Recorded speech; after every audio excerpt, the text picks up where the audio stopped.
SPT Masa PPN merupakan sebuah formulir yang digunakan oleh wajib pajak badan untuk melaporkan penghitungan jumlah pajak baik untuk melapor PPN maupun PPNBM yang terhutang.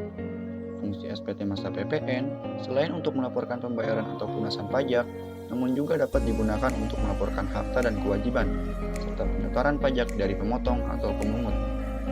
SPT Masa PPN harus dilapor setiap bulannya. Jatuh tempo pelaporan adalah pada hari terakhir, tanggal 30 atau 31 bulan berikutnya setelah akhir masa pajak yang bersangkutan. Jika wajib pajak tidak melapor, maka akan dikenakan denda sebesar Rp500.000 sesuai Undang-Undang KUP Pasal 7 Ayat 1. Terkadang, dalam praktiknya seorang pegawai akan mengalami kesalahan dalam penginputan data terkait pelaporan SPT Masa PPN. Maka dari itu, Direktorat Jenderal Pajak memberikan kemudahan kepada wajib pajak untuk melakukan pembetulan terhadap SPT Masa PPN. Adapun beberapa kondisi yang mengharuskan wajib pajak melakukan pembetulan SPT Masa PPN. Pertama, ada faktur pajak yang terlambat diterima. Alhasil, wajib pajak belum sempat melaporkannya sebagai pajak masukan. Kedua, ada kesalahan penulisan dalam faktur pajak sehingga harus dibetulkan dan wajib pajak harus melaporkan kembali SPT yang sudah diperbaiki. Ketiga, kesalahan di SPT bisa juga terjadi karena ada masalah finansial. Contohnya, SPT Masa PPN kurang bayar sebesar 300 juta, tetapi baru dibayar saat SPT normal, yakni 275 juta, dengan tidak melaporkan sebagian faktur pajak yang sudah diterbitkan.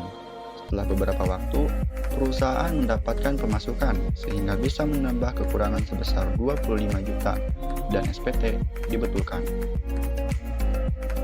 Pembetulan SPT secara spesifik diatur dalam Undang-Undang KUP di Pasal 8 yang berbunyi, wajib pajak dengan kemauan sendiri dapat membetulkan surat pemberitahuan yang telah disampaikan dengan penyampaian pernyataan tertulis dengan syarat Direktorat Jenderal Pajak belum melakukan penindakan pemeriksaan. Dalam proses pembetulan, terdapat perbedaan pembuatan antara SPT normal dengan SPT pembetulan, yaitu pada kode status.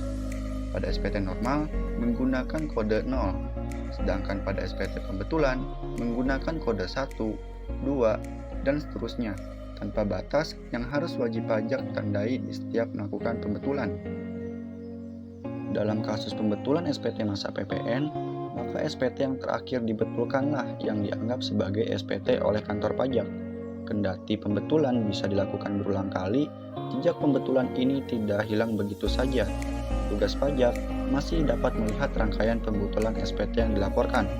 Petugas pajak juga bakal meminta alasan pembetulan, bahkan memanggil wajib pajak untuk meminta penjelasan secara langsung dan lebih mendetail.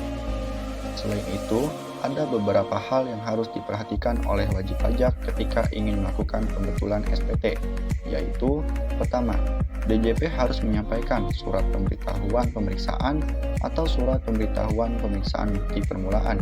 Kedua, pembetulan SPT harus disampaikan paling lama 2 tahun sebelum daluarsa penetapan, dan sebagai informasi bahwa masa daluarsa pajak adalah 5 tahun. Dan itulah penjelasan tentang pembetulan SPT Masa PPN. Bagi kalian yang membutuhkan konsultasi dan pelatihan SPT, bisa langsung hubungi kami. Untuk informasi lebih lanjut, kalian bisa kunjungi di website www.konsultanpajakrahayu.com. Tidak hanya menyediakan informasi perpajakan, Konsultan Pajak Rahayu juga menyediakan segala pelatihan perpajakan. Terima kasih dan sampai jumpa.